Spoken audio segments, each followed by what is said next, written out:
ማርያም ታማልዳለች። ሞኝ እንኳን ማርያም እኔ ያማልዳለሁ። ምን ማለት ነው? ምን ማለት ነው? አንድ ክርስቲያን ያማልዳል። ታውቃላችሁ? አንድ ክርስቲያን ለባልንጀራው ቢጸልይ ያማልዳል አያማልድም? አንድ ምእመን ማለት ወንድም ሆነ ሴትም ሆነ እኔ ብቻ አይደለም እኮ አንድ ክርስቲያን ለባልንጀራው እግዚአብሔርን ቢለምን ከእግዚአብሔር ያማልደዋል። የቅዱሳን ፍጹም ነው፣ ነውር የለበትም። የኛ ግን ኃጢአት የተቀላቀለበት ነው። ለባልንጀራችን ብንጸልይ ከነ ነውራችን፣ ከነ ድክመታችን፣ ከነ ክፋታችን፣ ከነ ርኩሰታችን ነው እኛ ብንጸልይ። ድንግል ማርያም ግን ንጹሕ አእምሮዋን ይዛን የምትጸልይ።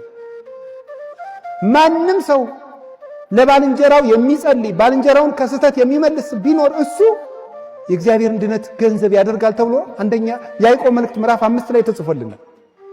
ለባልንጀራችን ሁላችንም መጸለይ እንችላለን። አይገርማችሁም? መታይ በሉ። ልክ ምን አላችሁ? መታይ። በቃ እኔ ወንድሜ አርሴማ ምን አድርጋልህ ነው ቢል መታይ